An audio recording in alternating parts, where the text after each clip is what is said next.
Sup guys and gals, here's MFG38 and welcome to my first ever Clickteam Fusion tutorial thing.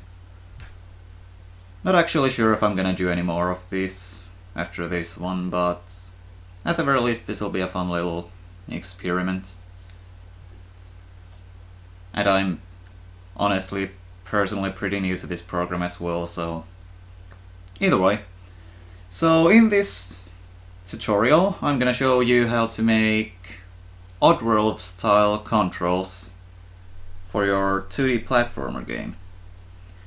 Now, in case you've never played Oddworld, or more specifically Oddworld, Apes Odyssey or Exodus, they're basically 2D platformers on the PlayStation 1, but they're cinematic platformers, is their subgenre. And essentially how the movement in those games work is if you press the left or right, shut up Discord. Anyway, so if you press the left or right directional buttons once, Abe, as in the protagonist of the games, Abe moves one step consistently by a certain number of pixels in either direction. So this tutorial is essentially dedicated to showing you how you would go about making that type of, or that kind of control style in Clickteam Fusion. So what I have here is a pretty basic frame, 640 by 480. Wow.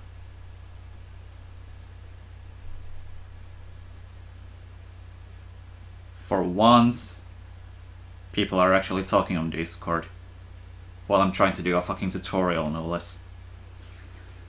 Whatever. Let's try and go with it. So, got my frame here. We have some backdrops here, as in tiles. And here is an active, and this is essentially our player character. So let's look into its properties here for a bit. Now we want to look at movements here. So as you can see, I'm using the built-in platform movement here.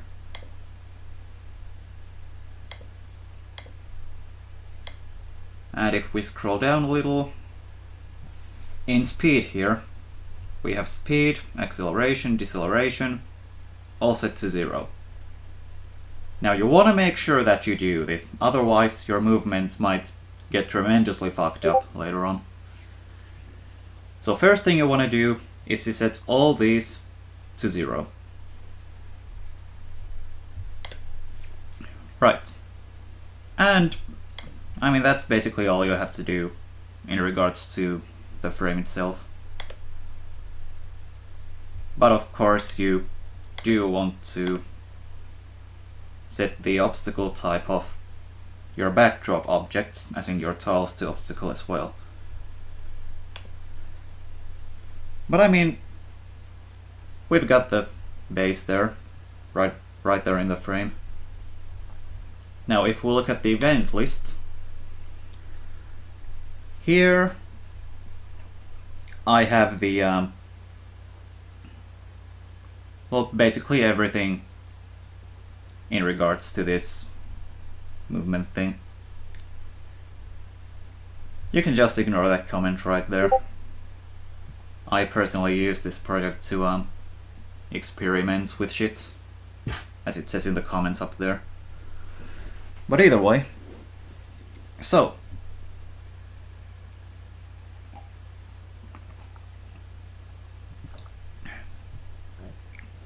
first thing you might want to do is create a condition that asks if the active, or whatever the name of your player character object is, collides with the background. If it does, we're gonna stop its movement. let me just show you real quick how you would go about doing that. So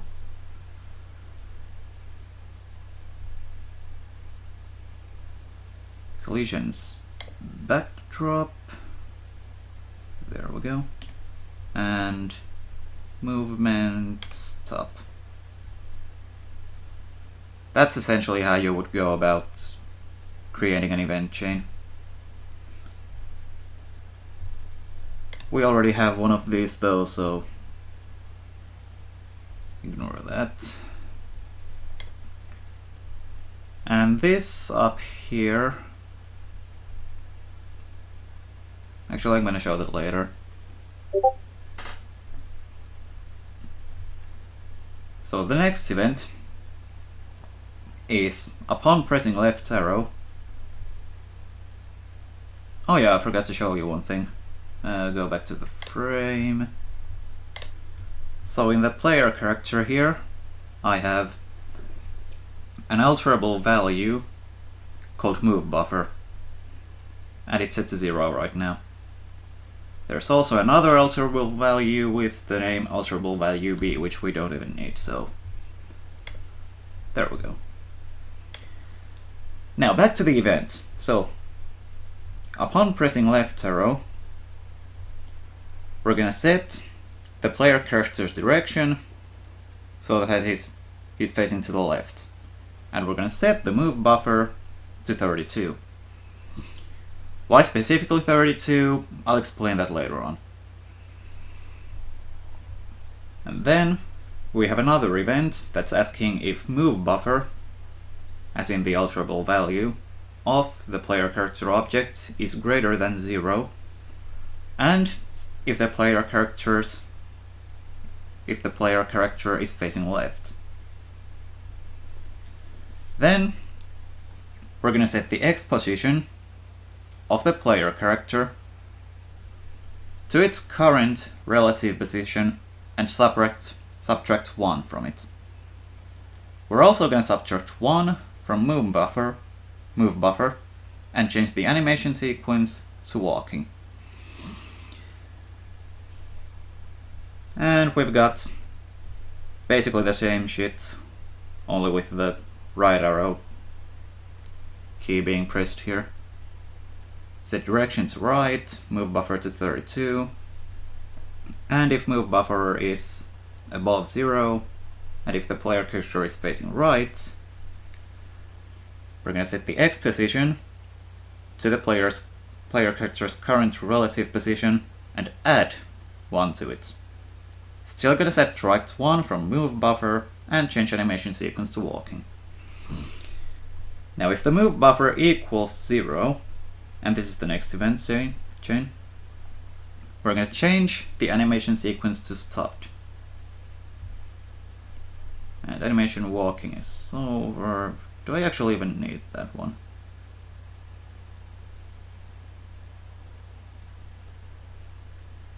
Keep it there just for the hell of it. So, yeah, move buffer equals 1, change animation sequence to stopped. And this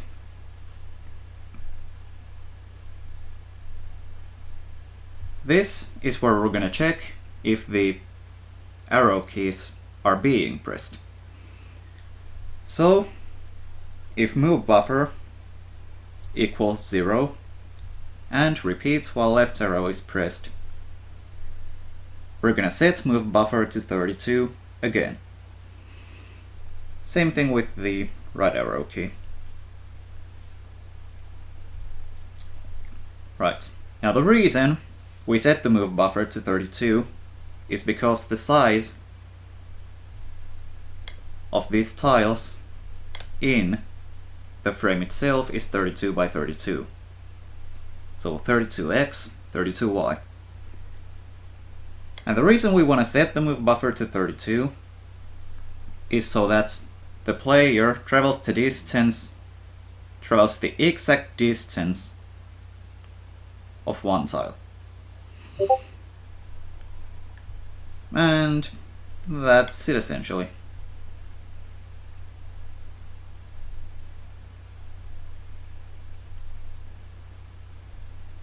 yeah.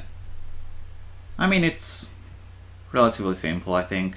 I did this in like maybe 10 minutes, maybe even less. And I just like experimented, tried different things until I got it to work. So let's see what it looks like. So here we have our game.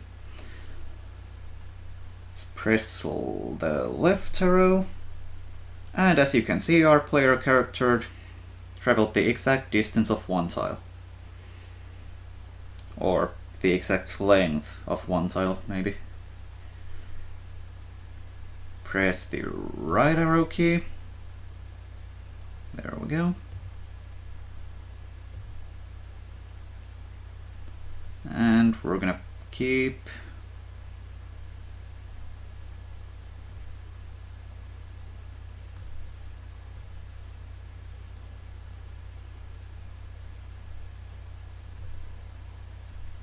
and as you can see, the player character always taps on a tile, not between tiles. That's ensured by the move buffer essentially resetting back to 32 whenever the arrow keys are being pressed. And I just fucked it up somehow.